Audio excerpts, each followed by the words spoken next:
White People, episode 14, May 7th. Happy Friday. It's a Friday, baby.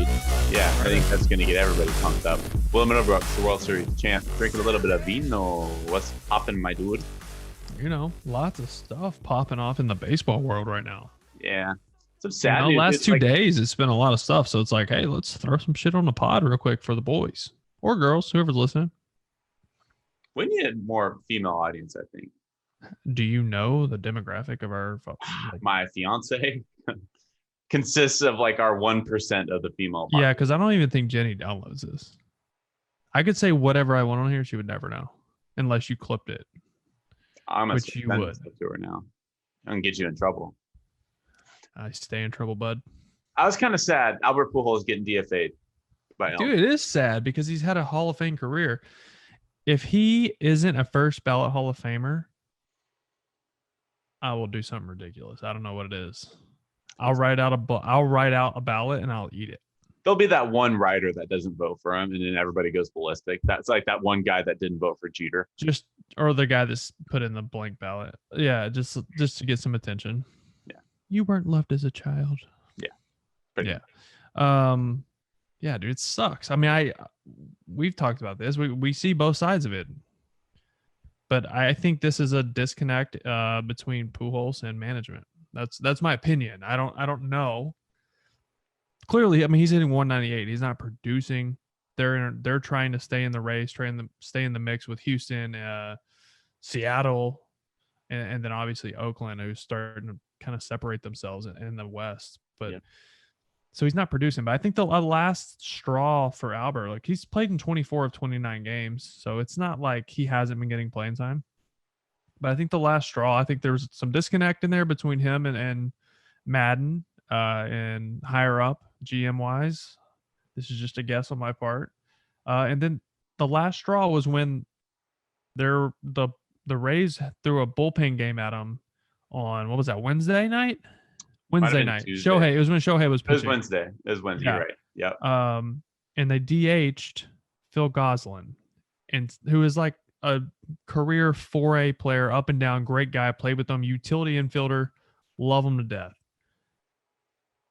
But that's the time where you don't DH him. He's not a DH. He's an off the bench utility player. It just kind of seemed like a slap in the face that Albert wasn't in there that night. With a lefty starting on the mound. Kittredge started and then Yarbrough came in. Okay. But a lefty threw 2 or 3 innings. Okay. They knew he was they flip-flopped between Kittredge and the lefty like multiple times throughout the day. No one knew who was going to start the game. And then Kittredge actually started. He threw the first 3. But regardless. Yeah. If you're going to DH someone, DH Shohei. Well, he was pitching.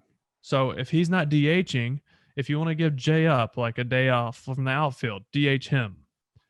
You don't DH a career 4A utility player over a guy with almost 700 home runs.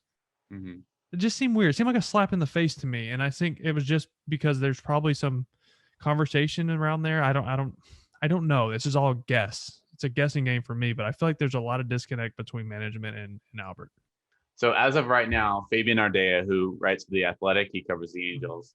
He reported that Perryman Nation, the Angels GM, he said that Albert still intends to play. So the good news, if you're looking for the glasses half full, if you're an Albert Pujols super fan, he still wants to play. The president of the Angels, John Carpino, said Albert Pujols has conveyed to the organization he wants to keep playing. Quote, Albert is passionate about continuing to play, unquote. So maybe we haven't seen the last of Albert. The what it comes down to is, 1, does he have anything left in the tank? And 2, does any team, it's not going to cost him very much money. It's probably going to be a league minimum type deal. Yeah. So they would have to take a roster spot. Correct. So that he would have to clear waivers. No one's going to claim him off waivers because no one wants to pick up that contract for what he's giving you right now. Mm-hmm. So you clear waivers and then you can work a deal with the Angels, or I don't know how you get into the small print of contracts for this, but they should be able to sign him for league minimum, and then the Angels still on the hook for his contract, which is guaranteed. Yeah, I mean, where do you want to see him? Where do you think he signed somewhere? Do you think he's done? Like he's listed as 40 years old. This has been something throughout the game we talked about for years. I think he's all of 43 or 44 years old, which is not uncommon for, especially when he was 16, 17 years old coming over from the DR. It was not uncommon at the time for guys to lie about their age. It's just how it was. So whatever, that is what it is. But he's older. He's going to have to be a DH. So Yankees? No, they don't need him. They don't need him. We'll give our logical landing spots later in the episode. Is there anything logical? I don't think there is a logical. The only logical, I mean, okay, we can wait if you want to wait. Let's wait. Let's keep our listeners. We know our listeners are going to log off as soon as we give our teams. So let's hold for a second here. All right. We got more stuff to talk about. Well, what a breaking news. We had a no-hitter. We did have John Means, your boy. Game. That's your boy, John Means. I love John Means. Dude, can we take the drop third strike rule and fire it into the sun at this point? Is that the stupidest rule in sports? It's the dumbest rule in sports. You're going to award a guy for swinging at a pitch the catcher couldn't even catch. Yeah. Anyways, John Means was unbelievable. Hey, 26. He faced 27 batters. He threw 26 first pitch strikes. It's incredible. It's the highest percentage for a complete game since 1988. Guys don't pitch like that anymore. And he's 4-0 with a 1.37. So this isn't a fluke. He's just good. We watched him April 2nd against the Red Sox, and I was blaming the Red Sox for sucking. Yeah. But he throws that fastball changeup combo, man. He's going to pitch it like 93, which now that's lower. I mean, that's around league average or a little below, because league average is fastball velo is closer to 94 now. That changeup is a spin thing. So his a four-seam fastball with a little tilt. It's got a little run, but his changeup is a straight change, also four-seam. They broke down this spin, and it's identical. So as a hitter, you're guessing. You see it, but normally when I'm looking for a changeup, it's got side spin. So I can differentiate the heater and the changeup if I can pick up the spin. Guys can't do that. Opposing hitters are hitting 125 against John Means' changeup this season. It's like 3 for 58 or something. Try 6 for 48 for a 125 batting average. Yeah. Off his changeup. That's insane, man. He gets so many swing and misses with it. He's so deceptive. How do you like this analogy? So I put this out on social media the other day. The drop third strike rule is as if, so with this situation, it's as if you take a test, you have a perfect score, you go to turn in your test, the teacher drops the test on the floor and it drops on a drop of water, and one of your answers gets blurred, and so they mark you down for one incorrect answer. So you get almost a perfect score, but not quite. Yeah, I mean, the rule's been around forever. That doesn't mean it doesn't suck, but that drop third strike rule and the fumbling in your own end zone are the two worst rules in sports. When you fumble going into your own end zone and then it turns it over to the other team in football. Touchback. Yeah. Like those are the two stupidest rules in sports right now. Agreed. You know what isn't stupid? Francisco Lindor got a knock. Hey, hold on. For those listening on our podcast, I'm standing up for Lindor to giving him a round of applause. Nice shorts. Thanks. Sweat shorts. He also had 3 walks. The team had 11 walks. I don't know I'm not sure who pitched for the Cardinals, but I don't think he was a pitcher. 11 walks as a team. That team needs something. That the whole team isn't really swinging the bat well, but Francisco signed that big deal, so he needs to get it going. Must have been that new hitting coach that got Donnie Stevenson. Yeah, must have been him. That's all him. Donnie Steve. Yeah. Dude, I broke down Lindor's swing, so I did some side by sides with, over the past 3 years. Mechanically, it is identical. Yeah. Every move he makes, his path, his head doesn't move.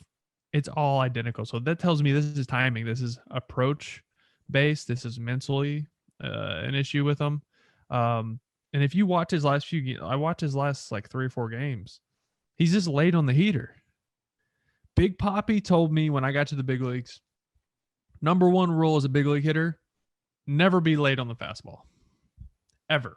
If a guy throws 96, you set your internal speed to 97 always be able to get the head out on it, and then you can react to spin, but you can never sit soft and react to upper 90s. It just doesn't work that way. Were you a guess hitter?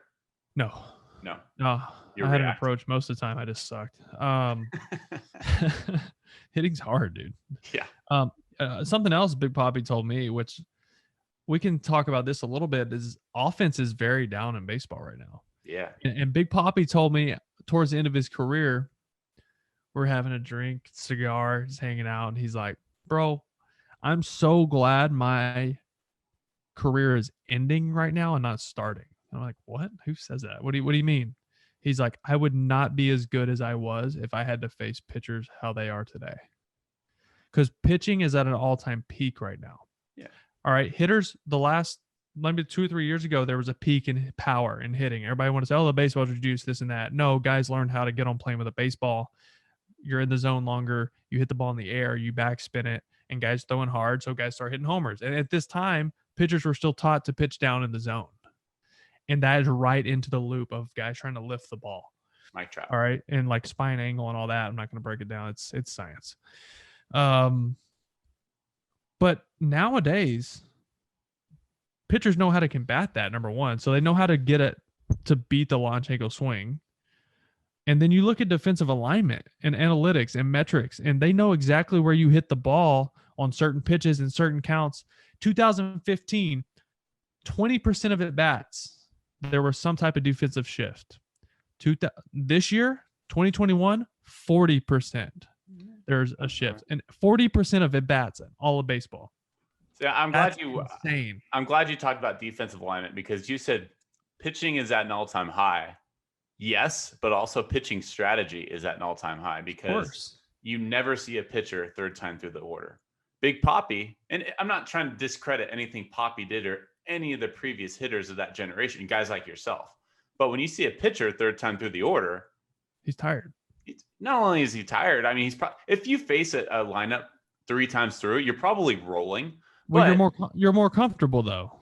But they're seeing, the hitters are too. The hitters have seen your pitches. So third time through the order, I mean, you look at the numbers. There's a reason the Rays never let their pitchers face 3 times through the order, because the numbers say batting averages are much higher, slugging's much higher, all that. I mean, I get it. Back to Lindor. Back to Lindor. You know what's interesting about Francisco Lindor is all of his numbers are down, obviously, like batting average, home run, power number, blah, blah, blah. Exit velocity is all down, StatCast. But his walk percentage is actually up this year. And his in-zone percentage, his in-zone swing percentage is up. Strikeout percentage is down as well. It's down. You're going to fact check me. I know it's down because I checked it 2 days ago. It is down. You're right. So that's why I'm telling you. Yeah. It's not mechanical. It's not. I don't even want to say if it's approach. It's 100% timing. Yeah. He's swinging at a lot of the right pitches. He's just a tick late. Mm-hmm. So when you're late and you're not that's going to affect your quality of contact.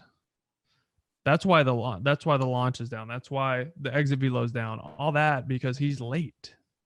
Now, as a hitter, when you're late and you feel it, he knows he's a professional hitter. When you're late on fastballs, all right, especially first, second pitch, you're like, man, I got to speed up, got to get it going. Now here comes the hard slider under his hands. Here comes the changeup. He's ahead of it. So he's just in between right now. He needs to just be dead red heater. Honestly, when I would slump, I would just think, I'm looking for a fastball middle. Mm-hmm. It may not be middle, but it might be middle away. It might be middle in, but those are still really good pitches to hit. Outside of that, they're blacked, right? It's on the corners. It's not a good play. I'm not going to put good wood on that anyways. It's a good pitch, a pitcher's pitch. So I'm going to look middle. I'm going to look heater middle, and I'm going to try to pick up spin, but I'm going to make sure my body and my hands is on time for the fastball. And if I need a split, once I pick up, now you're thinking fastball, but you're also looking for spin. You have to pick up spin because your body and everything's on time for fastball. And then you go, oh, and then that little bit of pause and you're able to react to off speed. Yep. Right. So there's just something just a little off, but a lot of this comes with confidence because he knows how to do all this. He's one of the best shortstops in the game. He knows what to do. He knows all this I'm saying, like he knows it. Now he just needs to get some confidence. Couple bloops here, hit a homer here, get a big knock, help your team win, and he's going to start rolling. He's going to get back on track. Yeah, I don't have any cause for concern with Lindor yet. Let's give it some time here. I have more cause for concern for their entire offense. Yeah. And the entire NL East. Yeah. It's supposed to be the most competitive division of football. Phillies are the only team over 500 in that division. As of today or yesterday, right? As of today as well, they won again. Yeah. Philly won again. Props to them. So, what else we got? You want to talk about? Yeah, you know where I'm going with this conversation. Tony? We'll talk a lot of Tony La Russa. Speaking of wine, Jesus. Okay, let's give him the benefit of the doubt. So Tony La Russa in their game against the Reds. So long story short, this is what happened. It went extra innings. Liam Hendriks, you know the whole extra innings rule. The last hitter goes to second base to start the extra inning. Well, there happened to be a double switch.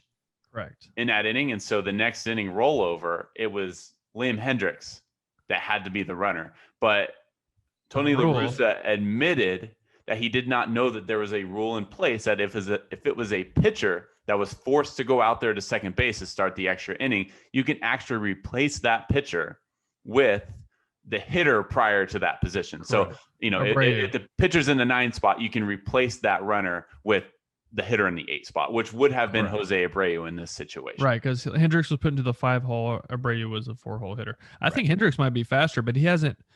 That's true. He's only been on the bases once in his career, in his big league career, and he never got to second base. He was on first. Did he at least wear Jack Parkman sunglasses on second? I would have loved. That was his opportunity right there. That's a great buy. I black it up. Wear some real tight pants. He wears tight pants. Are you holding that against La Russa? Here's the thing, bro. There are so many managers thanking La Russa because they had no clue. I didn't know the rule. I didn't. Did you know it? I remember them talking about it, where the rule was in play. No, I do. But I remember. It's like when someone's like, "Did you see this movie?" And you're like, "Oh yeah, I saw half of it. Like, I saw some of it. I fell asleep." You didn't know the rule. It's okay. I didn't know it either. I have heard the rule before. I said it on CBS Sports HQ today. I didn't know the rule. But you know what? No one else in that dugout did either. But it's also not their job. Hey, Tony. But it's Tony's job to know. I agreed. I'm not justifying that he got it wrong, but I think there's a lot of people in this league going, that. Thanks, bud. Why is everybody overreacting with Tony La Russa when the White Sox are 16-13? Yeah, I don't know. They're playing good baseball, too. There was a report that went out that people are questioning someone anonymously. Of course, they always seem to remain anonymous in these reports. I wonder why. They're questioning La Russa's decision making. The White Sox are right. Somebody from the Twins put that out there. 100%. And just to stir shit up. They lost 2 of their outfielders, and Luis Robert in minutes. You know what happens in 4 years? Any idea? He goes to a senior home. He's been there. He turns 80. He's 76, bro. Can you imagine just the bridge in age there? Like the music, is he really on board with analytics and all that? Like, this is crazy to think about him managing this team of, there's some veteran guys there, but there's a lot of young kids too. They could be his grandkids.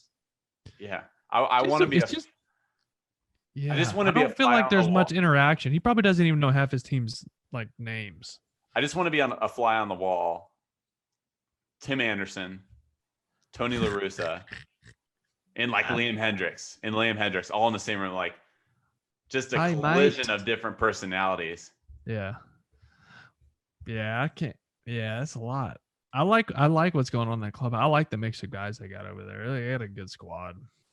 So sticking to AL, what did you think of the Astros-Yankees? There was a whole lot of hatred going on from fans of the Astros. That was fun. That's the first time this season I've heard a buzz in a stadium. And there were no Darth Vader Star Wars broadcasts after the first game, which was that first game drove me nuts. You can say it. It's okay. You can say it. I didn't though. There was a full inning and a half between the third and fourth inning where there was no game audio. They were just talking about Star Wars. People waited over a year to watch that game. That was game 1. You're so upset. I just thought it was a dumb play by ESPN. I agree. Like, all I wanted to do was hear like the crowd MF and Altuve and these guys, because they earned it. And did you hear the instead, chant I'm on Altuve's birthday? hearing them make dad jokes about Brett Lightsaber Hagen, and like, what the fuck? No, stop! I want to see someone get yelled at, and I want to see Oscar the Grouch in a trash can at the Dippin' Dot stand, like yelling at Altuve, because this is what we look forward to. And now we're listening to whatever. Let's talk about something else. I'm getting hot. Did you see Dusty Baker after Altuve? So Jose Altuve hit the game-winning home run in the 8th inning today of Game 3 of that series, and it was all while they were yelling cheater from the crowd. And then early in the game, it's actually Jose Altuve's birthday on Thursday. They were saying, your birthday, your birthday. So Altuve was hearing it. And then Altuve actually was the one that hit the game winner. Yeah, good but for then him. right after that, interesting enough, Dusty Baker's been kind of going to bat for Altuve and these guys a lot.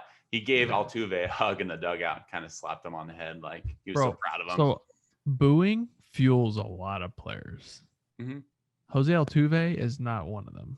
No, he just doesn't have that personality. He's struggling, man, with the booing stuff. Because maybe, I mean, there's a lot of reports saying that he had nothing to do with the cheating. Like, he was one of the players that said, I am not doing this. And he's wearing it more than anyone, I feel like. I'm a sucker for Altuve. I'll say it right now. I understand that what he did and how he handled it was not right.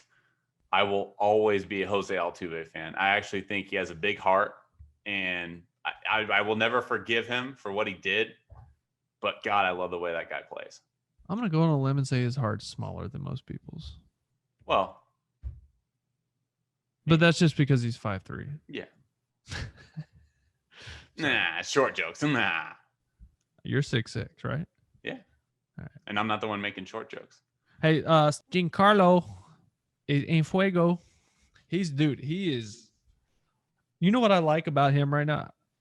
So he's hitting just under 500 the past 12 games during this hit streak. 6 homers. But this isn't all just power. I was so impressed. Like, it's foul pole to foul pole barrels right now. But multiple times with 2 strikes, he shortened up. And they're overshifting him. So the second baseman is playing up the middle, or even right side, like shortstop side of second base. And the right side's wide open. And two strikes. There was a pitch middle in, and he was like, yeah, fillet. And he just like took his knock. And I was like, whoa, that's not the Giancarlo Stanton that we all know. Yeah. So he's super locked. If he's able to say, oh, it's 2 strikes, I'm just going to shorten up a little bit. But I think that mentality is helping him, because the past couple of years, we've seen him swing through fastballs middle, balls he should hit forever, and he's coming out of his shoes. But I think he's starting to realize that he only needs to swing at about 85%.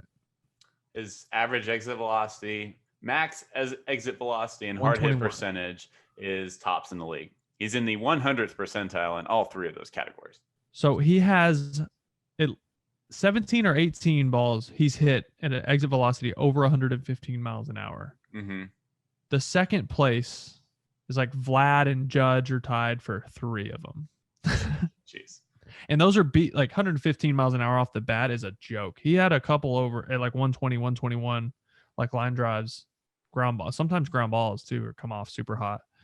But yeah, he's an alien. I'm glad he's having some success, because he's had a couple tough years in New York and been booed off the field a lot. Even at the beginning of this year, he was getting booed off the field.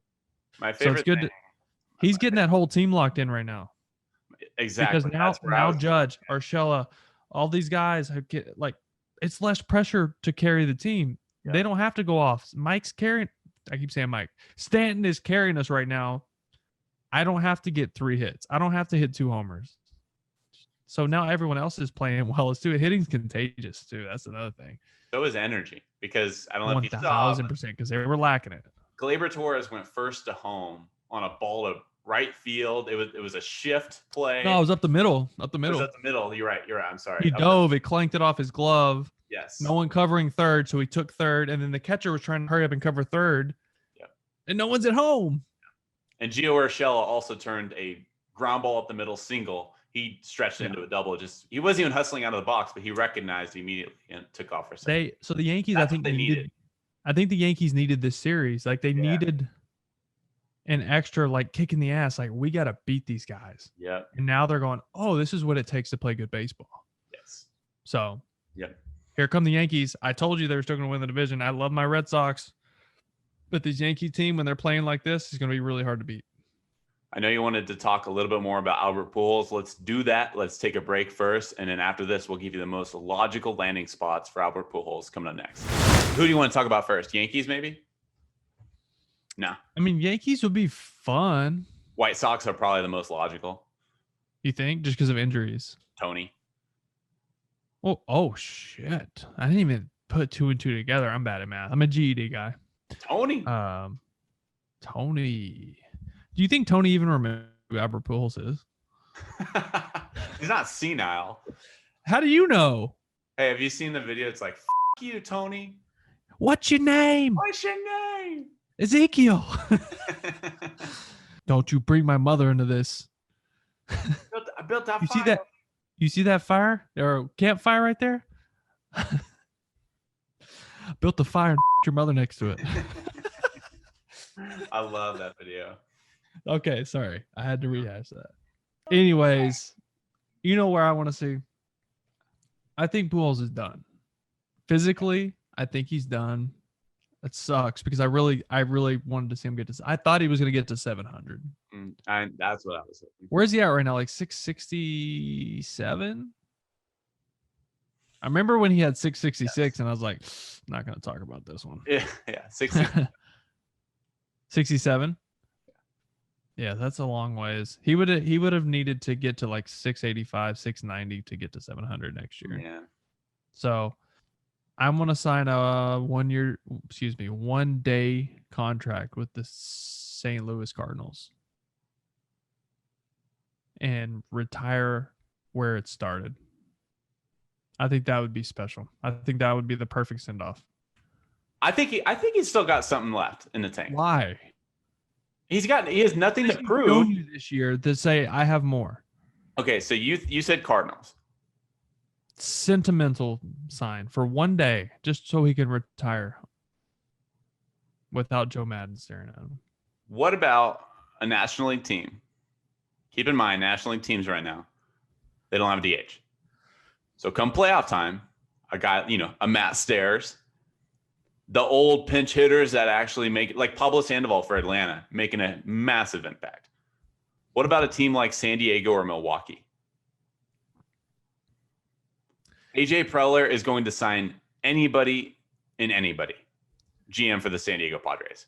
Yeah, but a lot of this is going to have to do with where Albert wants to go. It's an hour down the road from Orange County. I get that. Albert wants to play every day. I think that's part of the issue. So NL, that kind of takes NL out of the mix. He doesn't want to pinch hit. It's hard to pinch hit when you're 23 and healthy. Mm-hmm. He's all like 43 and it's hard to get that body going. So pinch hitting is going to be tough for that body. Yeah. And mentally when you're accustomed to playing every day. Yeah. There was a report out there that said basically, as you mentioned, him not being in the lineup against Tampa Bay was the breaking point. And so the real question comes now is he willing to be delegated to a bench role? I don't know if he is, because there is not a team out there that is going to give him a starting position. Unless not a contender. Unless he can maybe find a platoon spot. Maybe in Oakland A's. They have two platoon spot in Anaheim. They have two left-handed first basemen with Mitch Moreland and Matt Olson. Now, Chad Pinder can play a little bit of first base when he comes back from injury, and he's a right-handed bat. Yeah. But they need him elsewhere. So I'm just saying, I'm trying to think logically, because I'm with you. I think the best option or most likely option is probably retirement. I'm trying to think. There's plenty of teams that could use help at DH, but I just don't know if he has any left to help. to take a roster spot away from some 25-year-old. So, by the way, going back to Pujols' contract, I know people are just shitting on his career when it came to Los Angeles. Did you know his per 162? He actually averaged per 162, 31 homers, 108 RBIs. Yeah, he sucks, right? I'm not saying he played up to his contract. He handcuffed them and they couldn't sign the pitching they wanted to sign. That's why people have an issue with it. Right. And these same people are tweeting me saying, oh, now he's gone. We could sign pitchers. No, you still got to pay him. This ain't the NFL. Yeah. It's guaranteed. And no one's going to claim him off waivers and pick up that contract. Right. All right, go ahead. We'll see in 9 more days or 10 days. He's still going to be there. And they're going to have to figure out. He's got 10 days to make a decision. You want to know something interesting about Albert Pujols? Sure. What if I told you that his hard hit percentage has gone up each of the past 2 seasons? What's his swing and miss? Well, I haven't gotten there yet. But so what if I told you that his exit velocity has gone up each of the past 2 seasons? His hard hit percentage has gone up this season. His sweet spot percentage has gone up this season. Weird. He's hitting 198. What's his BABIP? Now his whiff percentage has gone up as well, to your point. There we go. That's the thing. He's getting older and velocity is getting a lot higher. So you said Cardinals. That's just pure sentiment. Yeah. We talked about the White Sox reunion with Tony La Russa. Yeah. I mean, that would probably make sense logically too, especially with the injuries they've encountered. Exactly. Cleveland, maybe.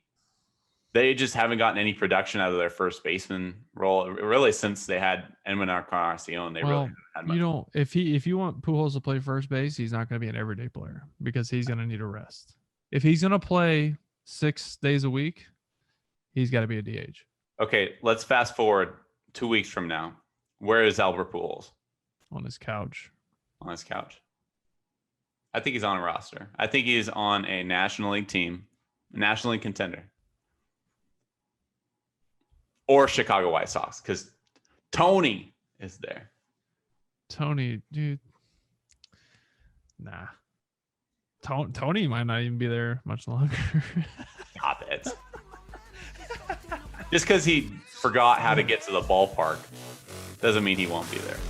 It's just hard to be an 80, I guess. All right, man. This was fun. I'm glad we mixed this one in. All right, you got to get to bed. You're tired, I know. I'm exhausted. That line just hit, too. Yeah. All right. We'll jump on later this week. We'll have another episode for you guys. Until next time, party people. Adios.